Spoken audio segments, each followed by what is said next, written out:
안녕하세요, 가치현입니다. 12월 6일 월요일 국내 시장이 마감되었습니다. 자, 오늘 생각보다 조금은 선방을 했었던 그런 하루였던 것 같아요. 어제 굉장히 불안해하셨을 텐데 다행히도 시장이 크게 밀리지 않고 코스피는 0.2% 가까운 상승을 보여주었습니다. 동시효과에 조금 밀린 것이 아쉽지만 그래도 빨간불을 보여주었다는 것에 의미를 부여해보고요. 이어서 코스닥을 보면 코스닥은 그래도 0.6%의 하락과 함께 비교적 약세의 흐름을 보여주었습니다.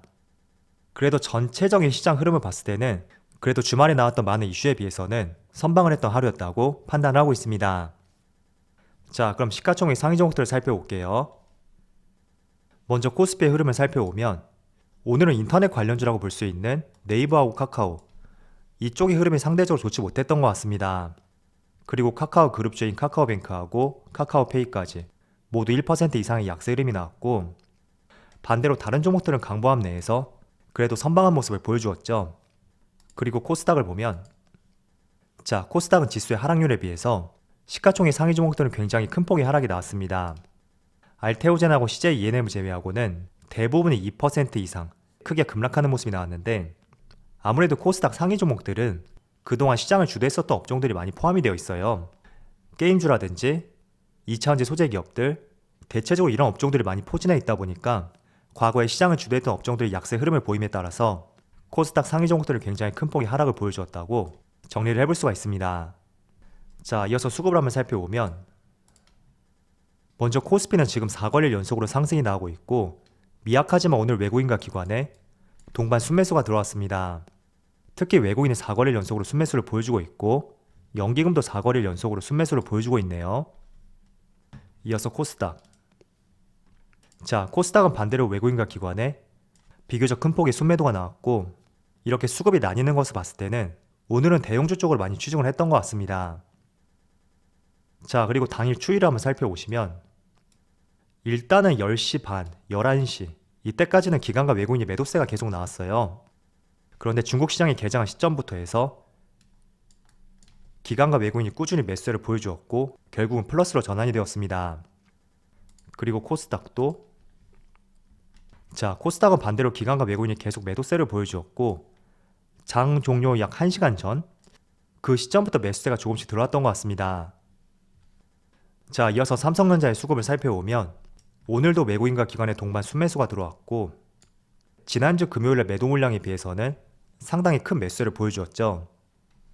자, 하이닉스도 마찬가지로 오늘 기관과 외국인의 순매수가 들어왔고, 최근에는 연기금을 중심으로 기관이 조금 더 적극적인 것 같습니다. 그리고 삼성전자 우선주도 모처럼 7만원을 돌파했는데 역시나 외국인과 기관의 동반 순매수가 들어왔죠. 자, 이어서 주체별 매매 동향에 대해서 살펴보도록 하겠습니다. 12월 6일 외국인이 가장 많이 매수한 종목은 삼성전자, 삼성전자 우선주, 기아, LX세미콘, 삼성 SDI, 이렇게 다 종목을 순매수 상위종 올렸습니다. 그리고 기관. 자, 기관도 마찬가지로 삼성전자, 포스코, 삼성전기, SK하이닉스, 알테오젠, 이렇게 다 종목을 순매수 상위종 올렸습니다. 자, 확실히 최근에 삼성전자가 조금씩 바닥에서 꿈틀대다 보니까 MLCC 관련주인 삼성전기도 조금씩 꿈틀대는 모습이 나오고 있는 것 같습니다. 자, 그래도 다행히 주말 사이에 많은 악재가 있었음에도 불구하고 그거에 비해서는 굉장히 시장이 선방을 하고 있다고 저는 생각을 하고 있습니다. 다들 아시겠지만 지난주 금요일날 나스닥 같은 경우에는 2% 가까운 급락이 나왔어요. 그리고 장중한 때는 3%까지도 크게 밀리기도 했었고, 또 지난주 토요일날 기습적으로 헝다그룹에서 약 2억 6천만 달러의 채무 상환이 어려울 수 있다는 공시를 내놓음에 따라서 오늘은 시장의 변동성이 굉장히 커지겠구나, 그런 생각들을 많이 하셨을 거예요. 물론 장 종료 시점은 어떻게 될지 모르겠지만 그래도 최소한 오전장은 부진한 모습을 보일 거라고 저 역시도 그렇게 생각을 했었습니다. 자, 그런데 생각보다 물론 코스닥은 약세 흐름이 이어지고 있지만 지금 코스피를 보시면 0.2%의 상승이 나오고 있고, 이런 점을 봤을 때는 굉장히 선방을 하고 있고 빠르게 저점에서 반등을 보여주었다고 저는 생각을 하고 있습니다. 자, 일단 분봉을 한번 보면 개장하고 한 10시 반 정도 이때까지는 굉장히 부진했어요. 그런데 중국 시장 개장과 함께 반등하는 모습을 보여주었고, 또 마찬가지로 중국 증시도 선방하는 모습을 보여주고 있습니다. 지금 0.4%의 상승을 보여주고 있죠. 자, 그래서 전반적으로 헝다 그룹 이슈. 이게 그렇게 시장에 큰 파급력이 미치지 못했다고 저는 판단이 되고요. 물론 다양하게 해석을 해볼 수가 있을 거예요. 사실 헝다의 디폴트 이슈는 지난 10월 달부터 꾸준히 시장이 화두가 되었었고, 그 때문에 시장이 변동성을 많이 키워왔었던 주된 이슈 중에 하나였습니다. 그래서 어느 정도 시장에서도 노출된 재료였었고, 또 항상 그런 말 있잖아요. 노출된 악재는 더 이상 악재가 아니다. 그런 표현이 있듯이 아무래도 이런 부분을 시장이 이겨내고 상승하고 있는 주된 이유라고 생각하고 있습니다. 자, 그렇다면 반대로 지난주 금요일날 나스닥은 급락이 나왔었는데 왜 또 국내 시장은 상승이 나올까? 특히 지난주부터 오늘까지 이런 모습이 굉장히 잘 나오고 있거든요. 상대적으로 미국 증시는 부진한 모습을 보여주고 있는데 특히 아시아 시장, 그중에서도 국내 시장 같은 경우에는 오히려 나스닥이 급락했음에도 불구하고 상승하는 흐름이 이어지고 있습니다. 그리고 희한하게 달러도 약세를 보여주고 있고 또 외국인의 수급도 계속 들어오고 있거든요. 자, 그래서 이 부분을 저도 한번 생각해봤는데 국내 시장만 놓고 말씀을 드려본다면 이런 말이 있잖아요. 자, 지난달만 하더라도 NFT하고 메타버스 그리고 게임 쪽으로 많은 수급이 몰렸었고 그렇다 보니 상대적으로 다른 업종들은 수급이 빠져나갔었고 주가의 부진한 모습이 나왔습니다. 자, 그런데 최근의 흐름 한번 보세요. 메타버스하고 NFT 그리고 게임 오늘도 마찬가지로 약세 흐름이 이어지고 있고 최근의 추세를 봤을 때도 위메이드를 예시로 말씀을 드려보면 지난달 말부터 조금씩 부진한 모습이 나왔습니다. 자, 게임빌도 마찬가지고요. 컴투스 모두 마찬가지의 흐름이 나오고 있죠. 자, 그리고 메타버스, 덱스터하고 맥스트, MP 모두 지난달 말부터 조금씩 부진한 모습이 나오고 있습니다. 자, 반면에 반도체 관련주들 오늘 삼성전자도 물론 지난달 말에 조금의 조정이 나오긴 했지만 그래도 추세적으로 봤을 때는 약간은 반대의 흐름을 보여주고 있고 SK하이닉스도 마찬가지죠. 그리고 한미반도체, 원익 IPS 모두 11월 달부터 좋은 모습이 나오고 있습니다. 자, 그래서 이런 현상을 보면서 나스닥과 국내 증시의 흐름을 이해해볼 수 있을 것이라고 저는 생각하고 있습니다. 자, 지난달까지 게임주하고 NFT 그리고 메타버스 쪽으로 많은 수급이 몰렸었고 이제는 그 수급이 반도체 쪽으로 옮겨가고 있는 그런 현상이 나오고 있거든요. 자, 그런 측면에서 나스닥 같은 경우에도 최근에 모든 세계 증시 중에서도 가장 강한 모습을 보여주었습니다. 그렇다 보니 나스닥이 해외 자금을 끌어들일 수 있는 하나의 블랙홀 같은 역할을 했었고 지금은 굉장히 변동성을 보이는 상황이 되었기 때문에 오히려 그동안 상승이 나오지 않았었고 새롭게 먹거리를 창출할 수 있는 신흥국 시장, 특히 국내 시장으로 많은 수급들이 들어오고 있다고 해석을 해볼 수가 있는 것 같습니다. 그래서 최근에 나스닥이 약세를 보이는데도 오히려 외국인들의 수급이 꾸준히 들어오고 있고 조금씩 들어오는 것도 아니죠. 굉장히 강하게 들어오고 있습니다. 또 반대로 환율도 안정화된 모습을 보여주고 있다는 것이 이런 현상들을 설명할 수 있는 것 같아요. 그래서 앞으로도 한번 아시아 시장하고 국내 시장이 보다 선방하는 모습을 보일 수 있는지 같이 한번 체크해보면 좋을 것 같습니다. 자, 그래서 지수의 관계에 대해서 한번 말씀을 들어봤고 자, 그렇다고 해도 지금 국내 시장뿐만 아니라 해외 시장이 굉장히 변동성이 커진 상황이기 때문에 항상 갑작스럽게 변동성이 생길 수 있다. 이 점은 염두를 해두시고요. 또 중국의 헝다그룹 이슈 물론 오늘은 시장에 그렇게 큰 영향을 미치지 못했지만 아직 끝난 재료가 아니란 말이죠. 그래서 충분히 다시 한번 충격을 줄 수 있는 만큼 언제든지 변동성은 또 발생이 될 수 있다. 그 점을 생각하시면서 한번 대응해보자고 말씀드리겠습니다. 자, 그리고 어제 같은 경우에는 제가 여러분들에게 비트코인의 급락을 헝다그룹 이슈하고 이렇게 묶어서 한번 말씀을 드렸어요. 그런데 조금 더 기사를 한번 살펴보니까 물론 헝다의 디폴트 이슈도 있었지만 워렌 버핏 회사의 부회장인 찰리 밍거란 분이 지금이 20년 전 닷컴보다 버블이 심하다는 의견을 내놓음에 따라서 이런 부분도 비트코인의 급락을 부추겼었던 하나의 이유였다고 생각하고 있습니다.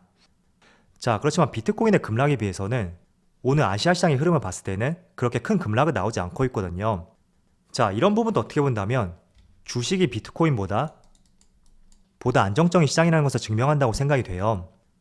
그래서 비트코인이 급락했던 반면에 주식시장은 오전장에는 급락이 나왔지만 빠르게 반등이 나왔다. 그렇게 정리를 해볼 수가 있고 정말로 버블일지 거기에 대해서는 확신을 할 수는 없겠지만 일단 명확하게 한 가지를 말씀드린다면 국내 시장이 미국 시장하고 유럽 시장 그리고 다른 아시아 국가들에 비해서 우리가 기업 가치를 환산할 때 PER, PBR을 많이 사용하잖아요. 그걸 대입해서 국내 시장을 봤을 때는 가장 PBR과 PER이 낮다고 볼 수가 있으니까 이 점은 참조로 말씀드리고요. 가장 높은 국가가 미국이죠. 그래서 이런 부분도 어쩌면 나스닥에 비해서 신흥국 시장, 특히 국내 시장으로 외국인들의 수급이 들어오고 있는 하나의 이유라고 저는 생각하고 있습니다. 자, 그래서 지금 시장 상황에 대해서 한번 말씀을 들어봤고 또 최근에 오미크론 바이러스가 WHO에서 변이 사망자가 보고된 바가 없다 라는 발표를 했었고, 이런 부분도 어떻게 보면 시장을 조금 안정적으로 볼 수 있는 하나의 좋은 이슈라고 저는 생각이 돼요. 물론 아직까지 예단할 수는 없습니다. 그렇지만 현재까지 봤을 때는 전파력은 높지만 치명적이지 않다 라는 것에 힘을 실어줄 수 있는 하나의 좋은 재료라고 저는 생각하고 있습니다. 자, 그래서 시장 흐름에 대해서 한번 말씀을 들어봤고, 오늘 같은 경우에는 특히 일단은 코스피가 강보합권 내에서 움직임을 보여주고 있지만 특히 어떤 업종이 시장을 주도했다, 그렇게 보기에는 조금 애매한 시장인 것 같아요. 그렇지만 오늘 NFT하고 메타버스, 게임주 이쪽 업종들은 많은 약세를 보여주고 있는 반면에 반도체는 삼성전자와 SK 하이닉스를 중심으로 여전히 긍정적인 움직임을 보여주고 있습니다. 그래서 제가 꾸준히 말씀을 드렸죠.